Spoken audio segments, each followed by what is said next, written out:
1, 2, 2, 2, 1, 1, 1, 1, 1, 2.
Can you hear me?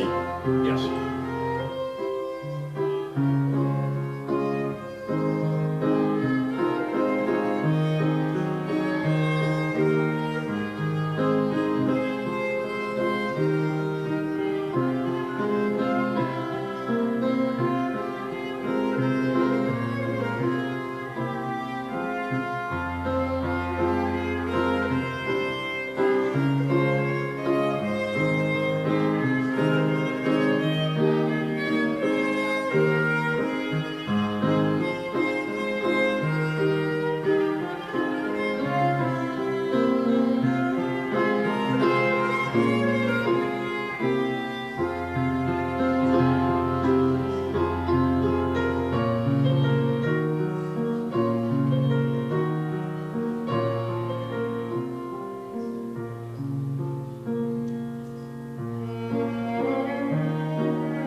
Welcome. Yesterday, in this art center, there was a performance of It's a Grand Night for Singing, a tribute to Rodgers and Hammerstein. I am a Broadway musical enthusiast and was pleased to be able to attend the afternoon show. Therefore, I was dismayed and disappointed when Reverend Sue said no when I suggested that she cancel part of today's service to allow me to entertain you with some delightful songs from the show. Therefore, you will need to buy tickets to attend this marvelous production with talented performers and familiar songs from many amazing Rodgers and Hammerstein shows. You'll be glad you took my advice. Today, this sanctuary is a place of worship, a spiritual home offering love and hospitality, and a loving community. We welcome all of you to the Unitarian Universalist Congregation of Fort Myers, where our mission is to love, grow, and serve. I'm Helen Leddy. I've been a UUCFM member for over 20 years, and I've served this congregation in many ways. This denomination's message of purposeful inclusion is needed in our community, and this congregation has worked tirelessly to bring a message of social justice action and love to the surrounding community. I have elected to be part of that journey, and I hope that you will consider doing so too. Today, I am pleased to be part of the worship team that includes Gary and Sima Robbins. We will be assisting our minister, Reverend Sue Gabrielson. Our team also includes our music director, John, and the music and tech teams, without whom we could not present this service. Please complete a connection card, which you can find in the narthex at the welcome table or virtually in the chat box. The most important gift you can give us is a chance to get to know you. Members may use the card for a change in contact information or to report a caring concern you wish our pastoral care associates to address. We honor, recognize, and celebrate the ancestors and descendants of the Calusa Indians of Southwest Florida, on whose native land we have chosen to call home. We also honor the Miccosukee and Seminoles, who continue to care for South Florida lands. Let us celebrate their talents and gifts.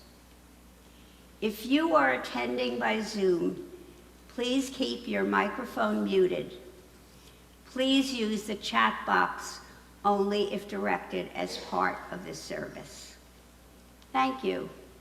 And now, let us begin our service.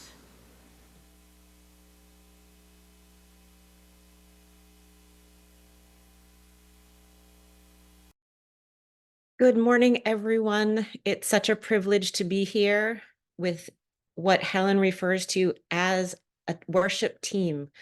We could not do this service without each other, and I'm so grateful for the technology that allows me to Zoom in when I'm not there in presence form, but also knowing that for those of you who don't know, in the middle of April, Ulysses and I will be moving to Fort Myers, and so there'll be less Zooming in and more in person.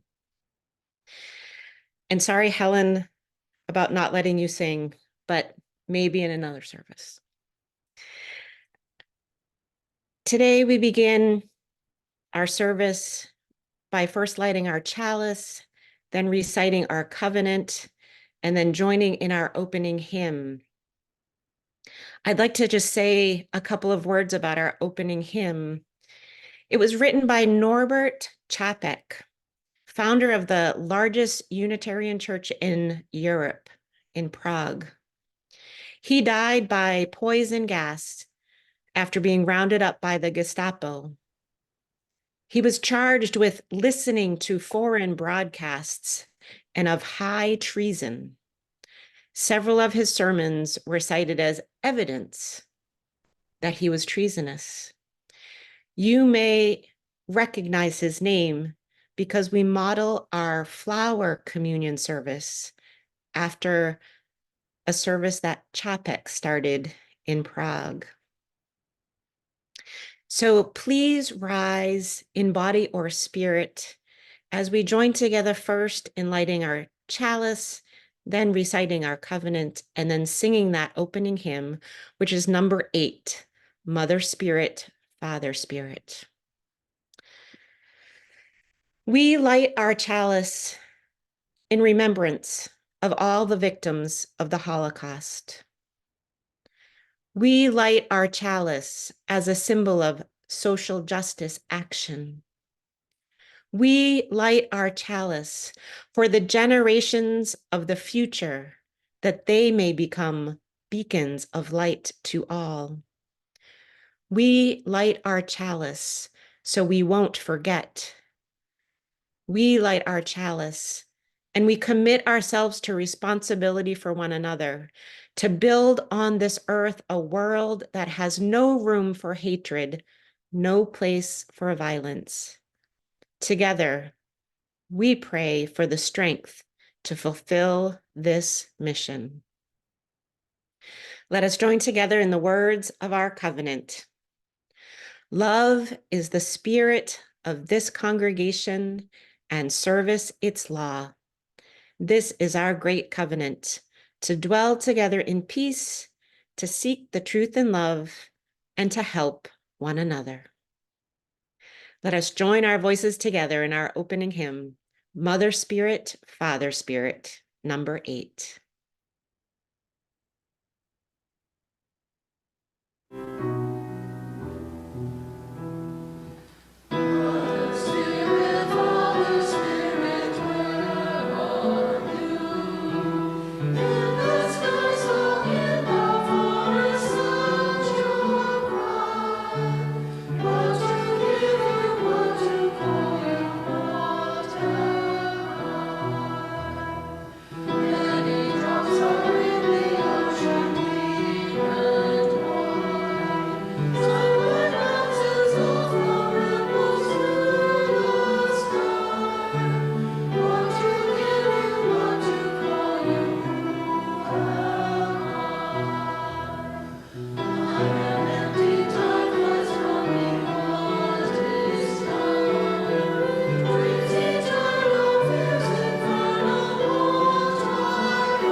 Our story this morning is not so much of a story for children, but a perspective about children. This excerpt is taken from a movie entitled The Boy in the Striped Pajamas. It came out in 2008. And although no movie is perfect, and this one received lots of accolades for being touching, some scholars believe that it misrepresented some of the elements in the Holocaust. So it's not meant to be a historically accurate perspective, but for me, one that touches on a perspective that sometimes is forgotten when we think of the Holocaust, when we think about the children and the innocence. So please take a moment to listen to our story for all ages from The Boy in the Striped Pajamas.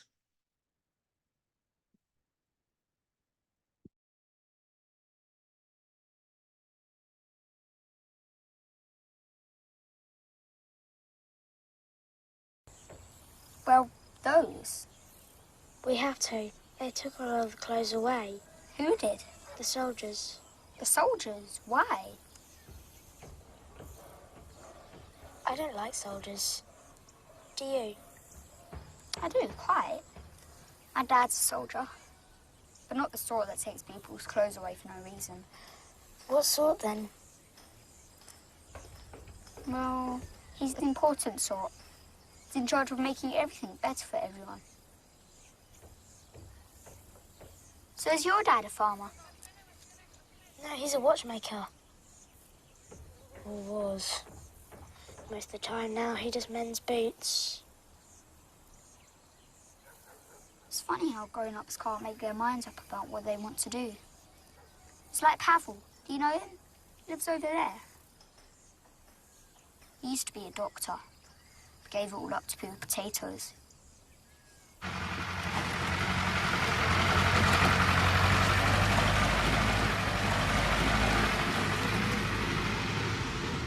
Can I ask you another question? What do you burn on those chimneys? I saw them going the other day. Is it just lots of hay and stuff? I don't know. We're not allowed over there. Mama says it's old clothes. Well, whatever it is, it smells horrid. I wish you'd remember the chocolate. Yes, I'm sorry. I know. Perhaps you can come and have supper with us sometime. I can't, can I? Because of this. But that's to stop the animals getting out, isn't it? Animals? No, it's to stop people getting out. Are you not allowed out? Why? What have you done? I'm a Jew.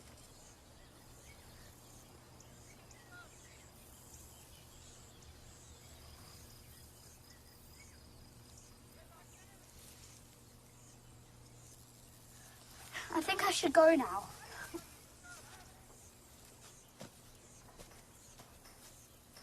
Will you be here tomorrow? I'll try. Goodbye then. Bye.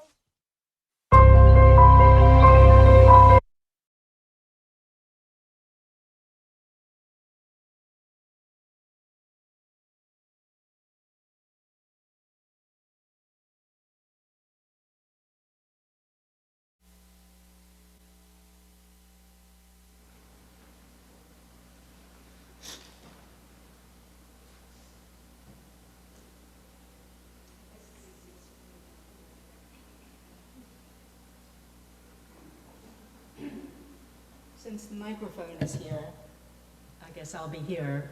I did want to stand in front of you closer. This is personal, but I don't want to mess up. Pardon? Where is one? Oh. Is it on? It's on? You can hear me? Oh, good. Okay.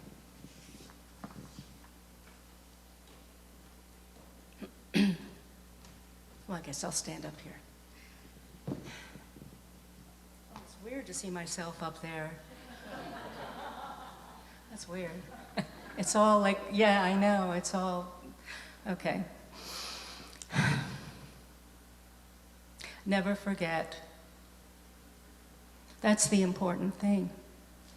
So that history teaches and does not repeat the mistakes of the past, the horrors of the past. I grew up in a Jewish ghetto, built in 1948 in West Philadelphia, hundreds of little row homes. They were central to a walkable community that included a golf course, a creek, an elementary school, a movie house, some stores, and a synagogue. There was one Gentile family on our street, the Smiths. I knew that they were different because they had Christmas lights around the door at Christmas time. And little blonde Billy, he shared Easter candy with me, although it was during Passover, I shouldn't have eaten it. I knew nothing of prejudice until I was 14, when we moved to the suburbs where I'd be able to go to a better school. Better meant upper white middle class, maybe 10% Jewish. Just a couple things, I'll give you an idea of how I learned that being Jewish may be a problem. I hadn't been in my new school for more than a week when, walking out of the auditorium, a pretty blonde girl approached me and stared at my head. I stared back. We stood there a few seconds before she asked me, "Where are your horns?" She was quite serious and didn't understand why I thought she was crazy. "I thought Jews had horns," she said. All I could do was correct her. "Jews don't have horns," I exclaimed. Then in high school, I wanted to join the chorus. The director, whose name I have suppressed, said unless I could read music, I couldn't join the chorus. Well, I knew other kids who were in the chorus who couldn't read music. Didn't understand it. I still don't understand it. These early brief moments, among others in my adult life, add to the low-grade wariness that I have as a Jew.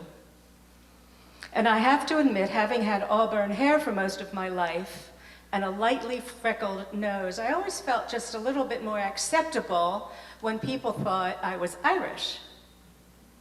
My first husband's last name was Daly. Why wouldn't they think that? It had been changed. We don't know from what.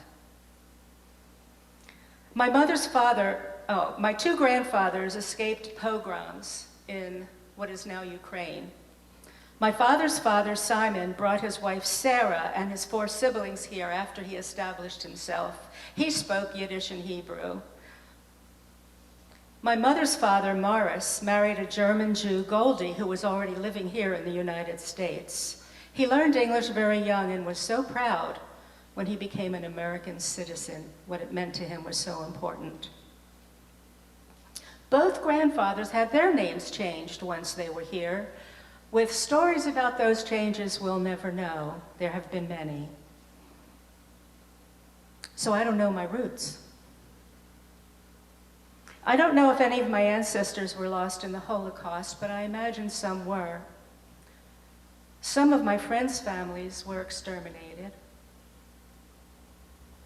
The compounded losses of life, identity, and freedom that the Jews have experienced have become embedded in my spirit and are an intimate part of who I am. So much loss of identity, so much loss of ancestry.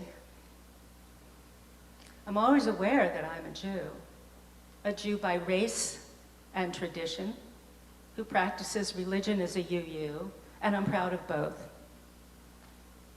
So as I share this brief reflection with you in commemoration of Holocaust Remembrance Day, I hear the refrain, "Never again."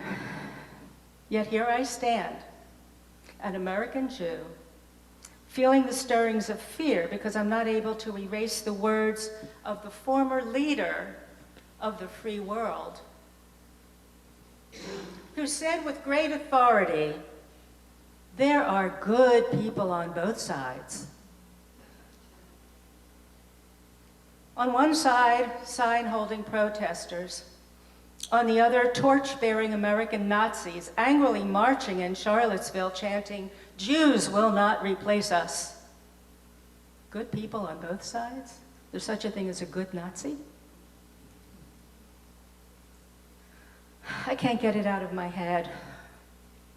Knowing that incidents of anti-Semitism are rising exponentially, visiting violence and outrage across my country and the world, and knowing that this rising anti-Semitism is steeping into our boiling political brew, I say to myself, no, never again, no.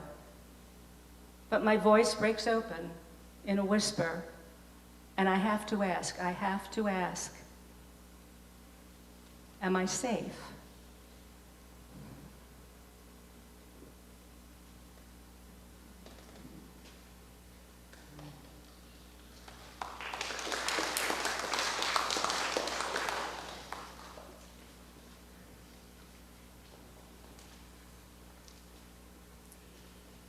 Each week, we provide a ritual to provide congregants with a way to silently reflect, pray, or remember.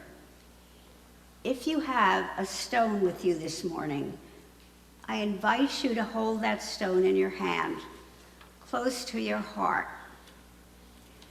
During the musical meditation, come forward and place your stone in one of the sand bowls along with others. Allow your stone to symbolize your intentions, reflection, prayers, joys, sorrows, or milestones in your life.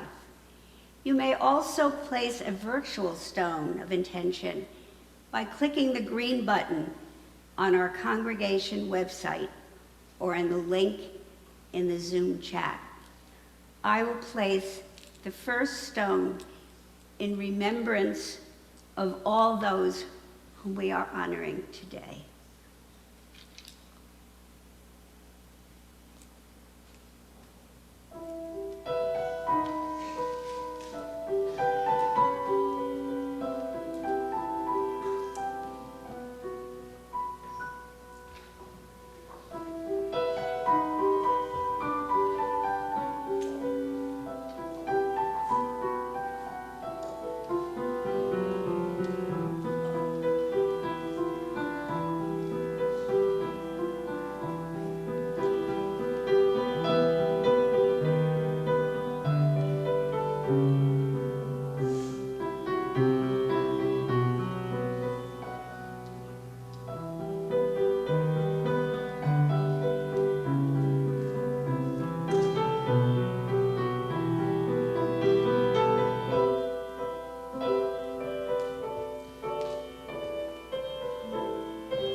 And now a final stone is placed for all that remains in our hearts.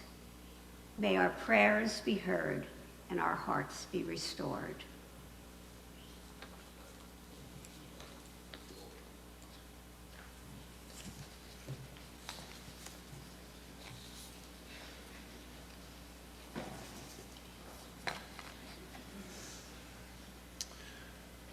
The Holocaust prayer that Helen and I are about to share with you has been adapted by Reverend Sue and myself.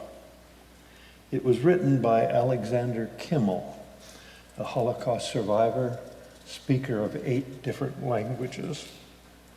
As we experience the gripping images of this prayer, let us remember the wisdom of Thich Nhat Hanh, that peace is every step, and we are to be present for each conscious breath, each conscious breath. Let us now begin by taking 3 conscious breaths as we approach this prayer, breathing in for a count of 5. 2, 3, 4, 5, and out. 2, 3, 4, 5. In, out.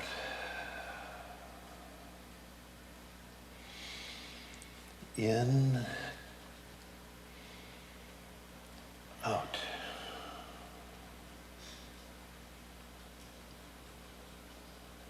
In our conscious presence. Spirit of life, full of love, remember all the Jewish mothers that carried their babies to their execution, led their children to the gas chambers, witnessed their burning, poisoned them with cyanide, or killed them with their own hands. Let their anguish, pain, and torture never be forgotten. In our memory, they will live forever. Spirit of life, full of mercy, remember the generation of Jewish children who were reared for slaughter. Remember the multitudes of children who in their short lives never experienced joy, knowing only hunger, deprivation, and fear. Open our hearts to the plight of the deprived and hungry children of today. By helping them, we shall keep the memory of the perished alive. Spirit of life, full of compassion, remember the orphans of the ghetto, children who were torn away from their parents and had to wait in hunger and misery for their turn to be gassed and to be reunited with their parents in the heaps of human ashes. Let the cries of the innocents penetrate the armor of the heartless and teach them love, understanding, and compassion. Spirit of life that dwells all around us, remember the distressful pain of the Jewish parents who helplessly witnessed the starvation of their daughters, watched as their sons drowned in the blood of mass graves. Remember their torturous walk through the valley of death, a valley saturated with the blood of their children and engulfed in smoke from their burned flesh. Never again shall a parent watch helplessly the cruel end of their offspring. Spirit of life, full of compassion, remember the plight of the elders, the sages, the rabbis of Israel, who instead of teaching children how to live in peace, had to teach them how to die with dignity.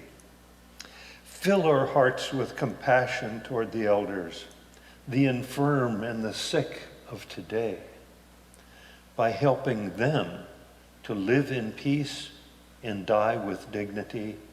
We shall honor the memory of those who perished.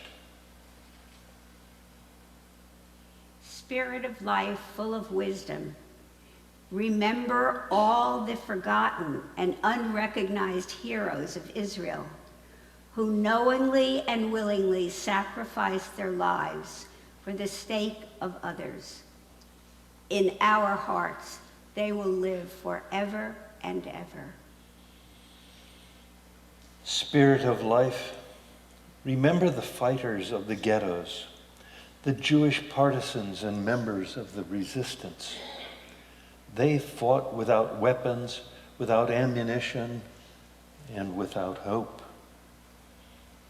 Their heroism paved the way for the rebirth of our people.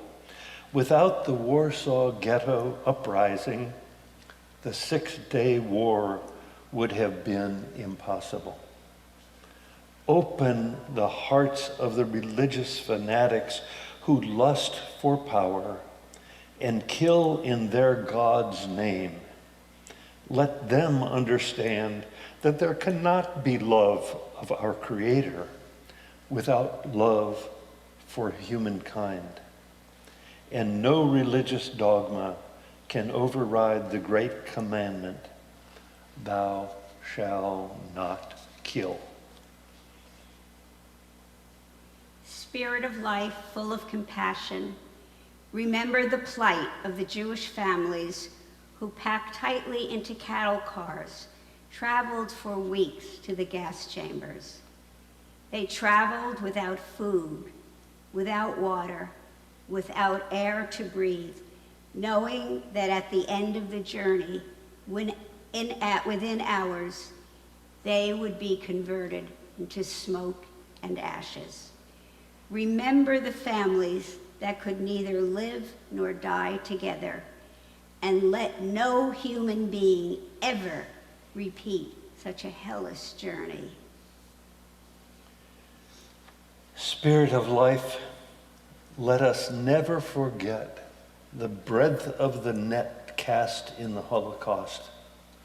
While the majority of victims were indeed Jews, many other minority groups were targeted as well, including Jehovah's Witnesses, Roma, the Gypsies, homosexuals, people with disabilities, and many, many others who were just living the lives they knew best to live. Spirit of life, remember the 6 million people that were gassed, killed, drowned, burned alive, tortured, beaten, or frozen to death. For the sake of one man, a whole nation was crucified while the world looked on in silence. In our hearts, their sacred memory will last forever and ever. Let the ashes of the children incinerated in Auschwitz be a warning to mankind that hatred is destructive, violence is contagious, while man has an unlimited capacity for cruelty. O great Spirit of life, may we be instruments of the fulfillment of the prophecy of Isaiah that they shall beat their swords into plowshares. Nation shall not lift up a sword against nation, neither shall they learn war anymore. May we, in its place, teach and live inclusion, belonging, self-awareness, respect, love, and peace. Blessed be and amen. let us remain seated as we sing the next hymn, number 044, in the teal hymnal.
January 27th was designated by the United Nations General Assembly as International Holocaust Remembrance Day.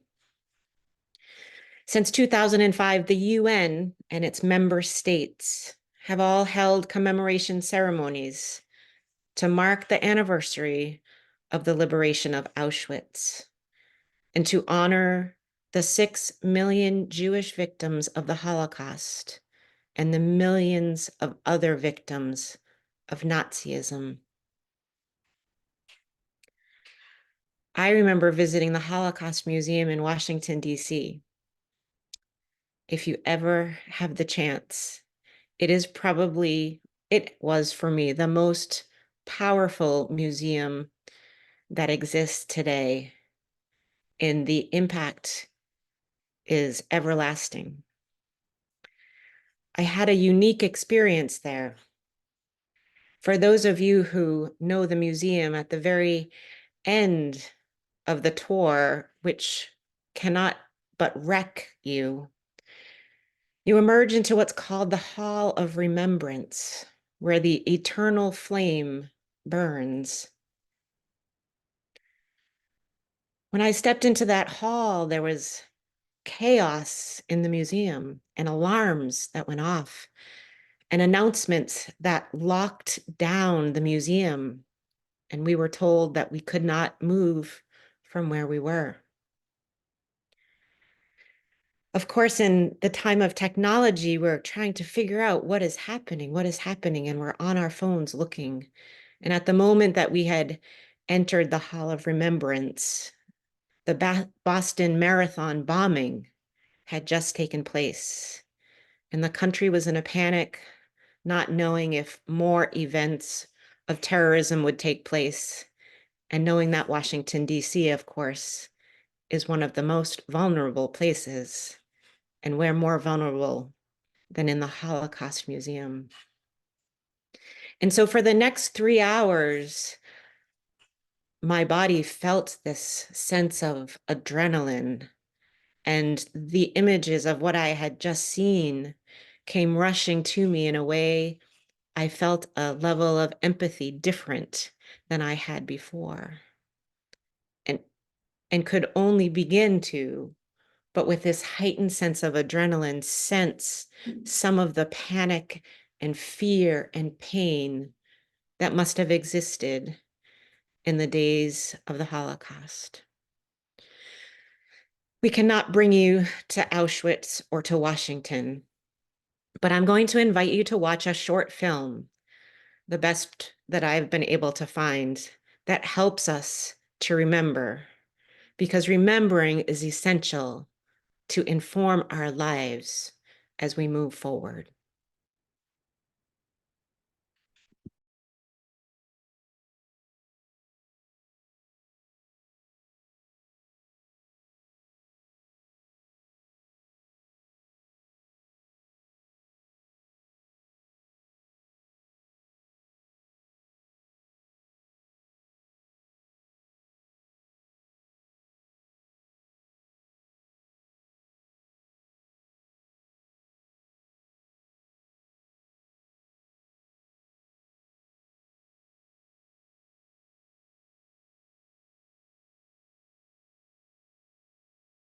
Created by the Nazis. It has become the symbol of the Holocaust and of willful, radical evil in our time. The album you will see presented here is known as the Auschwitz album, and it is the only surviving visual evidence of the process of mass murder at Auschwitz-Birkenau. The album is unique. There is not a similar album of its kind in the entire world. It documents, in photos from every direction and from every angle, the arrival at Auschwitz, the selection of those slated for immediate death and of the few who were destined to be slave laborers, the confiscation of their property, and the preparation for the physical annihilation of a transport of Jewish people. This transport of Hungarian Jews from the area of Carpatho-Ruthenia arrived at the ramp of the extermination camp Auschwitz-Birkenau in May 1944. In the photos, we see the men, women, and children step out of the overcrowded train, traumatized and fearful after their horrendous journey. They have no clue that they have just been delivered to a death factory and that few of them will survive. Survivor and Nobel Peace Prize laureate Elie Wiesel described his arrival as a teenager at Auschwitz.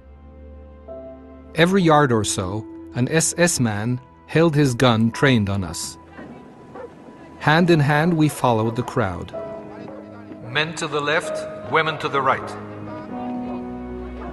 8 words spoken, indifferently, without emotion. 8 short, simple words. For a part of a second, I glimpsed my mother and my sister moving to the right. I saw them disappear into the distance while I walked on with my father and the other men. I did not know that at that place, at that moment, I was parting from my mother and my sister forever. The selection process carried out by SS doctors and wardens took place 24 hours a day, 7 days a week, as train after train unloaded its human cargo. Most Jews were sent immediately to the left, to their death. The undressing rooms of the gas chambers were not sufficient for the masses of Hungarian Jews who arrived daily in the summer of 1944. They therefore had to wait until the undressing rooms were ready to absorb them. The common waiting place was the grove closest to the crematorium that would soon turn their bodies to ash. They were told to sit among the trees and wait for further instructions. These were their last peaceful moments together before being driven into the gas chambers and murdered. It has been said that there will never be people as innocent as the victims on the threshold of the gas chambers. The SS kept the victims destined for gassing in complete ignorance of what lay in store for them.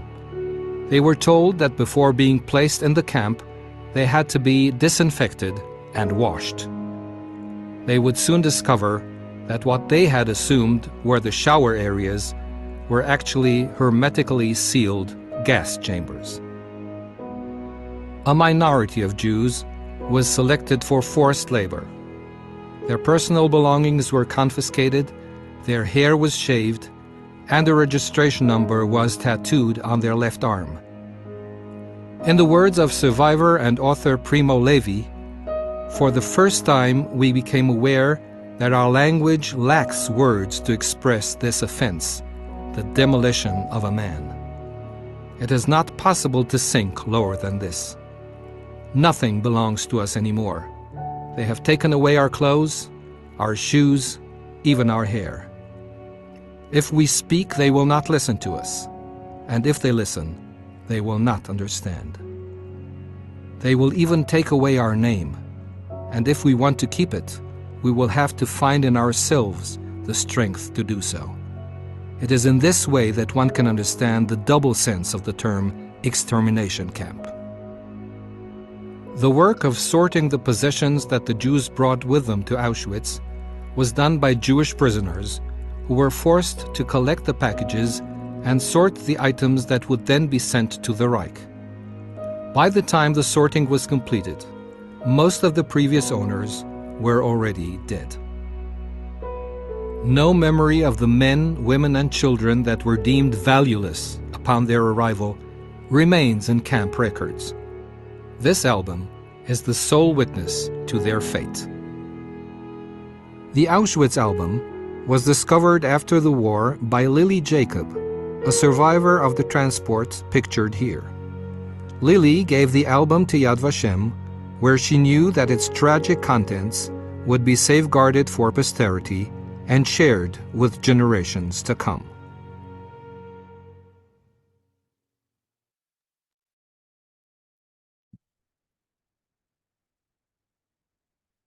In the Hall of Remembrance is a quote from Deuteronomy on the responsibility of memory.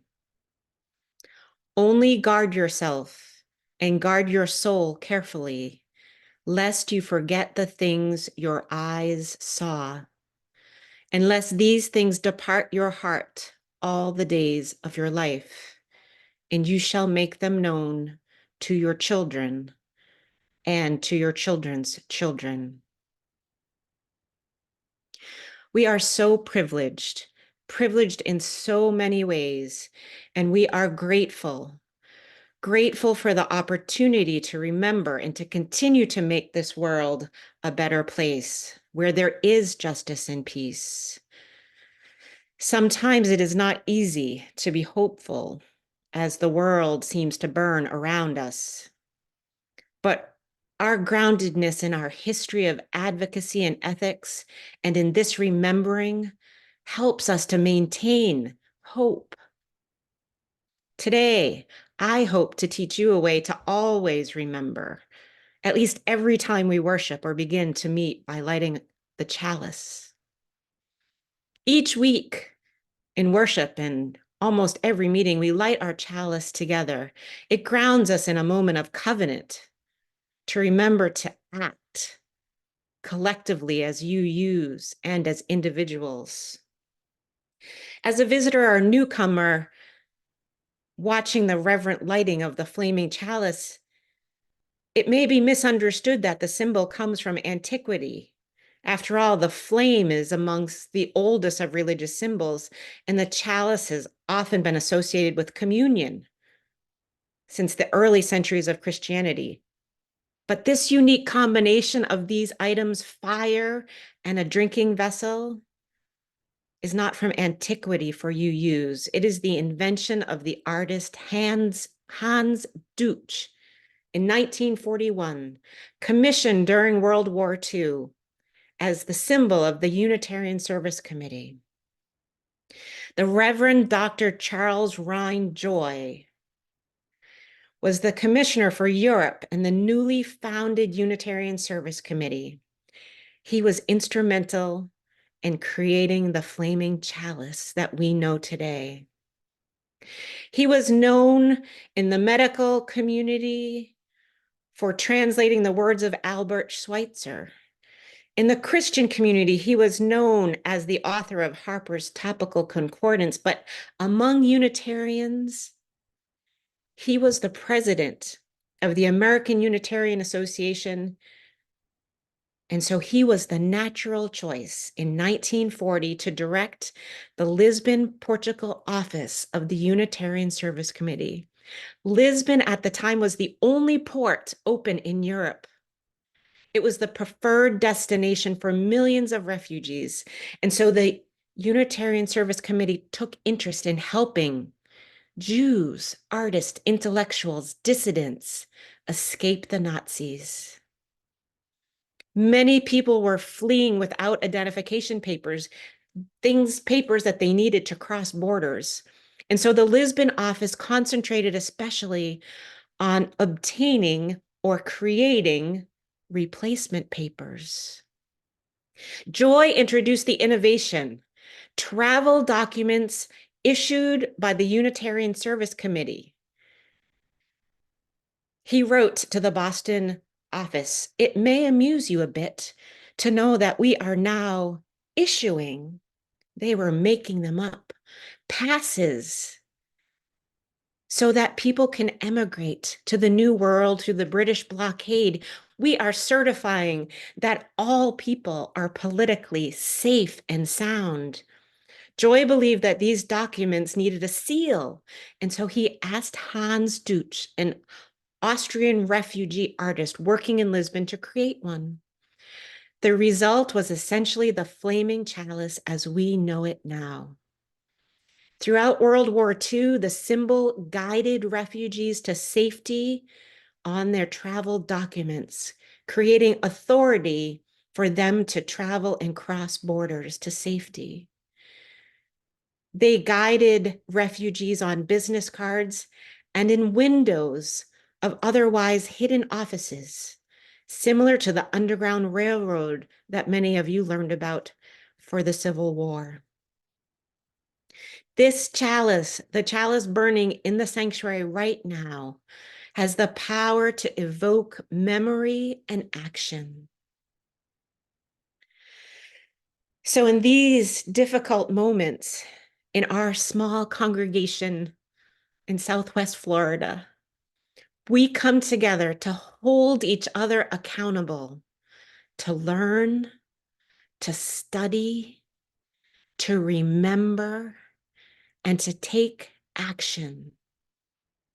To know that the world is complicated and we must carefully discern our place and role in it.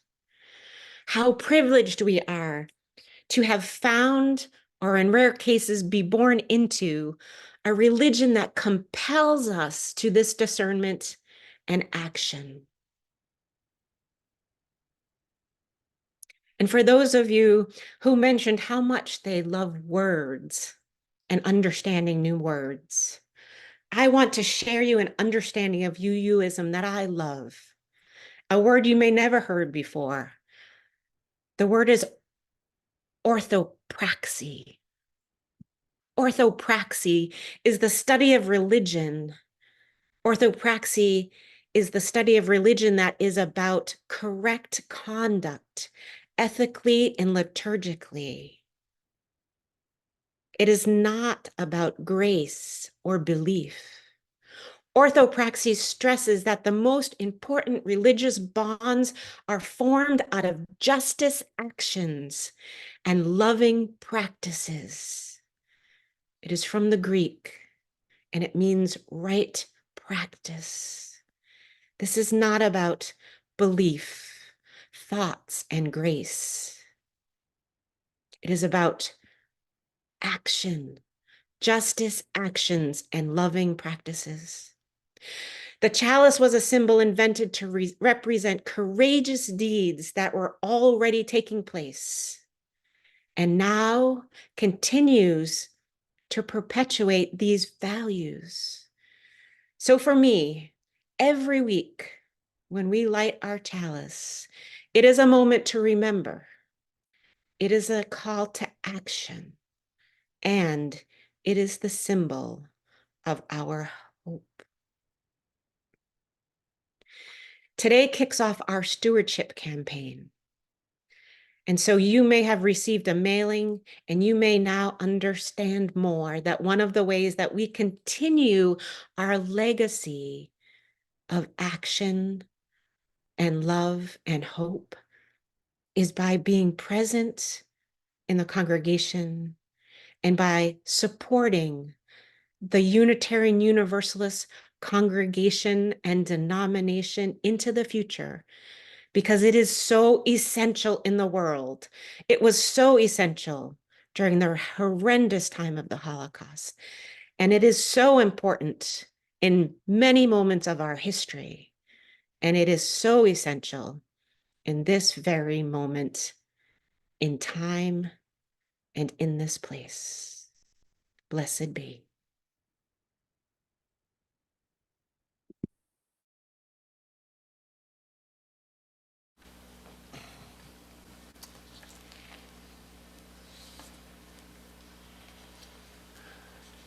Thank you, Reverend Sue. We are here today, the link in the chain between the history of this denomination, which Reverend Sue was sharing with us, and the generations to come. By our affiliation with this congregation, we have made the commitment of support for the fullness of life as expressed in the incredible principles of the UUA, and for their propagation within our congregational life, and also for the promotion and adoption of their essence in our broader community life. These are regenerative gifts that the world so desperately needs in a period of transition and emergence. A message of spiritual and social transformation we must discover, uncover, share, and inculcate into the fabric of our broader society. One of the ways we live these spiritual values in the world is by making them real through the form of the energy that we have in terms of financial contributions. We are now invited to make manifest our commitment to this community and to be generous in giving support to the work of this congregation and our designated community sharing partner during this very challenging time. This month's community sharing partner is the incredible Abuse Counseling and Treatment Incorporated. Would that we would help everyone fulfill their full potential in personal and social living skills. But alas, we have many people who still act out in mean and cruel ways, putting others at great risk of psychological and physical harm. ACT is one organization in our community designed for and delivering real concrete services to many people in need. You've seen the list in our weekly newsletter of the things that they offer. What I would like to do is urge you to go to their website and see the things that they have there. I copied a few of their brochures. One entitled Love Shouldn't Hurt. Another, Comprehensive Rape Crisis Center. Another, the continued growth of our organization exists because of volunteers. An opportunity where you might be able to participate in our community in this very concrete way. The website gives you further information on their history and wonderful successes in providing safe and confidential services for victims of domestic violence, sexual assault, and human trafficking in Lee, Hendry, and Glades County since 1978. As is our custom here in UUCFM, all undesignated funds in the offering will be given to our community sharing partner.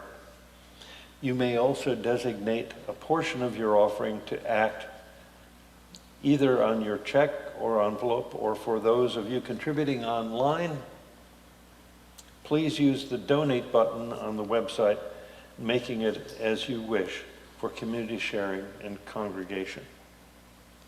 And yes, those of you who know, when I have this opportunity, don't forget the change in your pocket. Most of us don't think of it as being all that significant, but it might be a nice contribution to the offering that we have, because it will automatically go to ACT. And now, may you generously contribute to the great work of this congregation and our community sharing partner, for surely your contributions will be gratefully received.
Please rise.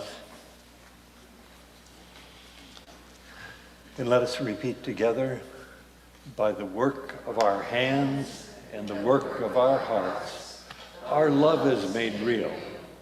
May we be grateful for all that is given and grateful for all that is shared.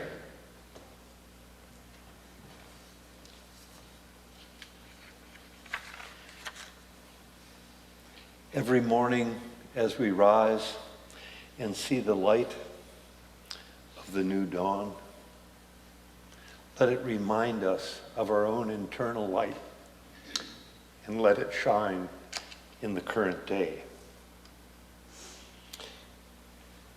So let us say together, these things which will, yes, go ahead. We extinguish this flame, but not the light of truth, the warmth of community, or the fire of commitment. These we carry in our hearts until we are together again.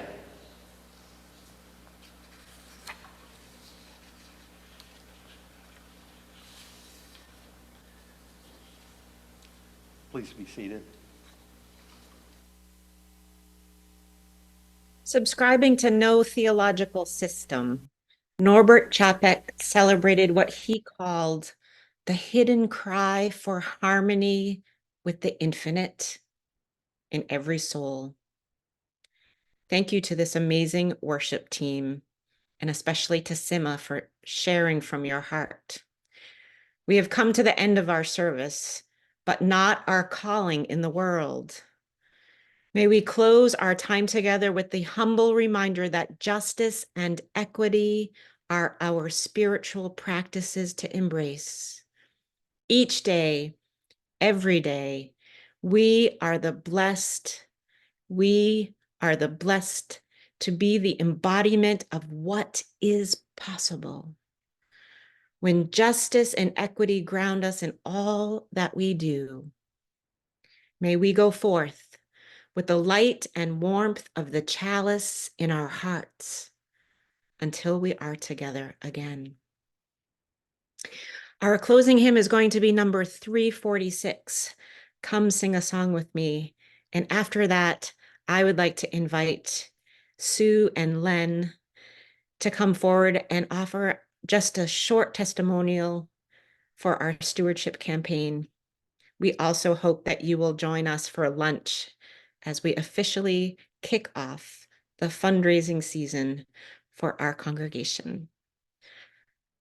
Come sing a song with me, number 346.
Good morning.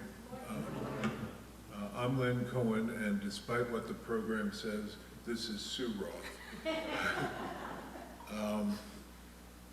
After this solemn service today, I'm reminded of, well, I'm throwing out all the things I was prepared to say, and I'm reminded of the Jewish aphorism that tikkun olam, which means to fix the world, and it's the course of action that Sue was talking about, and the going forward in an optimistic way. And thinking of optimism, I grew up in Brooklyn shortly after World War II.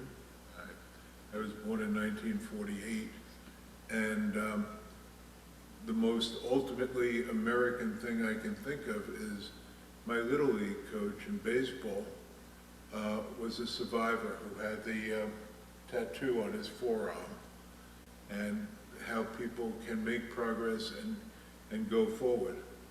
And I feel that that's been my experience of having joined the Unitarians 15, 20 years ago in Rockville, Maryland. And Sue and I are both members of the Unitarian congregation in Rockville, Maryland, as well as here. And doesn't mean we have divided loyalties, it means we have dual loyalties, that we believe it is important to support the course of action for justice wherever you are and being part of the community in which you are a part. And that's why we're here to remind you of the stewardship campaign which kicks off today, and hope that you will think of that as you make your pledges. On a more personal note, we came here 5 years ago, and the very first thing that we wanted to find and look for was a congregation, a community, a UU congregation for us. And from the very first day that we walked in here, we were welcomed with warmth and open arms, and it's been that way ever since. I don't know any other way of saying this, but this congregation practices the love that is preached from this pulpit, and I thank every one of you for that, because it's been a wonderful experience for us, and I hope we go together in the future and just make this the best there is here. Thank you.